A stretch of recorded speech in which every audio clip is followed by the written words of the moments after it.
Okay, so in your kit you're going to get Allen wrench, the two bolts here to mount the clamp to the handlebar.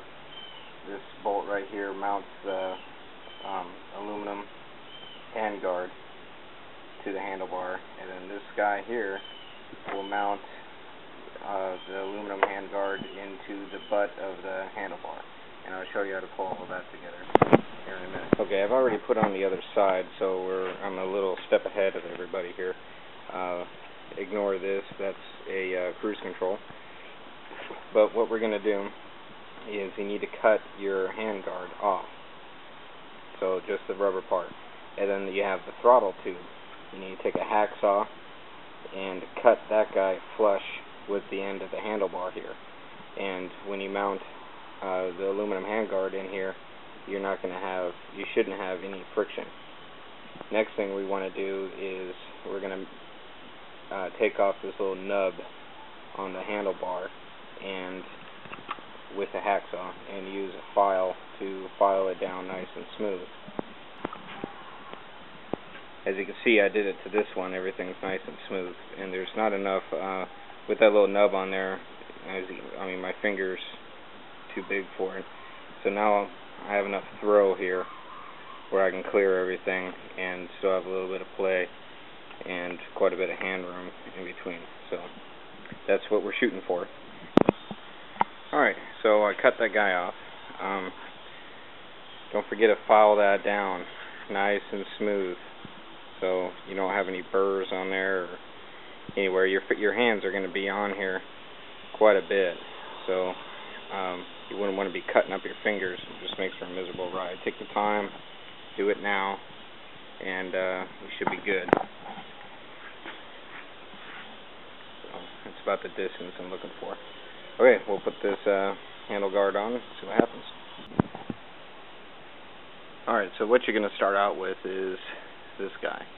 One end is threaded and the other end isn't. You're going to mount the screw first,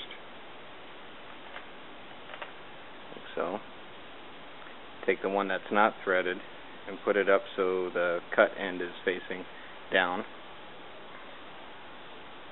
Then do the opposite end here and thread it on. Okay, so the next step is to put this guy in there. The important part to remember about this is you want to adjust this so they're spread open just enough where you can put it in there, because you're going to need to turn this end with an Allen head wrench to get it to tighten down. So make sure you got some free play and make sure it's just barely snug. Alright, it's hard for me to get a good angle with my tripod, but here's the end. So you can see they're staggered just a little bit. So they're just snug to go in there. And that way they'll grab when you start turning this with the Allen head wrench. Okay, on the other side here, I've already put the clamp on, the standoff. And here, right here, is our handguard. So we're going to move this guy up, make sure you keep everything nice and loose, and we're going to find a happy home for him, somewhere to settle. Make sure everything settles with the throttle cable and this electrical cord here. Your next step is going to be to make sure it's not pinching any cables and tighten everything down with the Allen wrench that it came with. Make sure you don't strip anything, because this is a steel bolt and this is aluminum. You will strip out the threads of the aluminum. It's a good idea before you get started with all of this to run the bolt through the thread ends on the aluminum to make sure that you're not going to strip it out. So once you get that done, tighten up all that, and lastly tighten up here and check your throttle response. It should be nice and smooth. And then that's it. You check your clearance. Let me do that, and then we'll go on to wiring the lights up into there. Alright, so our next step is to unbolt the blinker. I've already done it on this side, and if you can tell, I've got a lot of extra play right here. And you got to remember, this is a clamp. to clamp the fork down. So what I'm going to need to do is get some washers to about this width right here to bring these bolts back so I can tighten it down securely. Otherwise the fork is going to slide right through there. So that's one thing you're going to need to do. Next, we're going to get into the wiring. This big black guy right at the top of the light is what you need to get into. And you're going to see a green wire with a double connector, and we're looking for the orange wire, and you can tell the blue wire here. The blue wire with the green ground wire is going to go to one blinker. Then the orange wire and another green ground cable is going to go to your other blinker. You're going to have to remove those. You want to keep the female connectors in place, and we're going to replace the bare wires on our circuit here with those. So green will be ground and red will be whatever power is going into, so the blue and the orange. Then we'll go back here and we're going to do the same thing. When you take your seat off, the first big one is in the middle. That's what you're going to need to get into. And the color code stays the same. The blue wire, the orange wire, and the two green wires. Those are for your rear blinkers here. And they correlate with the direction on the front ones. So we're going to get into those, and we're going to swap out some barrel connectors and start wiring in our circuits. Okay, I put the barrel connections on the front of the bike, and what we're going to do for the back is going to be just a little bit different. If you notice, I have LEDs on the front. The regular bulbs are going to be going away. However, on the back of the bike, I'm going to keep the incandescent light bulbs. So this is a major problem for most things. LEDs, if you don't know much about relays, LEDs draw very little power. The blinker relay that comes stock on your bike needs a lot of power to actually click on and off, and it's a mechanical action.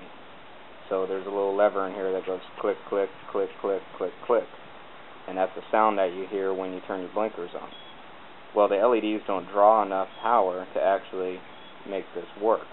So a company out there called Custom LED makes a special relay just for LEDs, and it might be hard to read here, but it says 12 volts, 0.05 amps to 10 amps.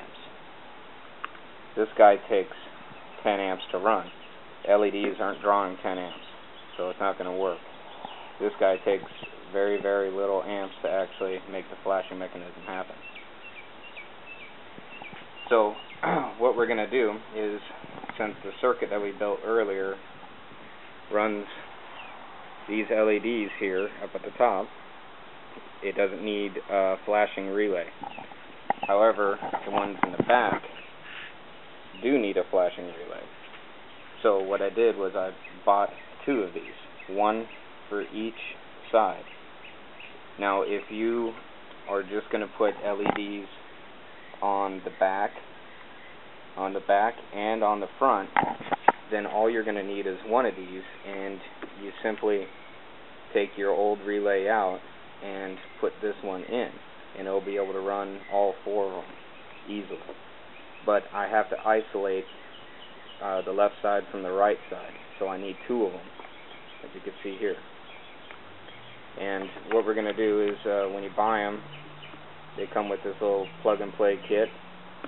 It doesn't really work with this bike, but that's okay. You're going to need to cut them and put one male end and one female end barrel connector. And how this is going to go, again, like I mentioned before, the blue and the orange are the power to the rear blinkers. And all this is power in and power out.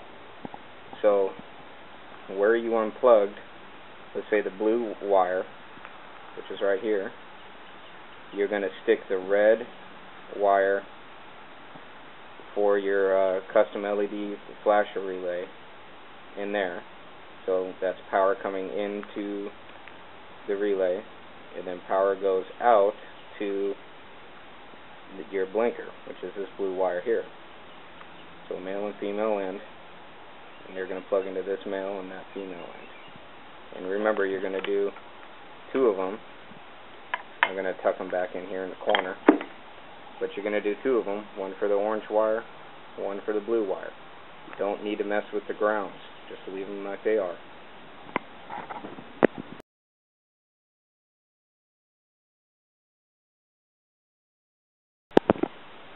Okay, here's everything put together for the rear lights. Here's the two relays right there from Custom LED. I'm gonna post, their websites where I got most of this stuff, the schematics, everything else. I'm also gonna make a schematic and post that later on in the video. So if you want to, you can pause it and kind of jot it down real quick about how all the wiring is ran. As far as wiring it to the bike goes. So no sweat, it's pretty easy. Should be okay. So the seat's ready to go back on here. On here, if you can tell, here's the box we made. I put those wires on. So now they're plug and play. I did that with the other one. So now the only thing I got to do is mount this and plug it in to the open ends here, and we'll be ready to rock and roll. Lastly, this is my headlight here. Right here on this bracket, there's the flashing relay I showed you earlier.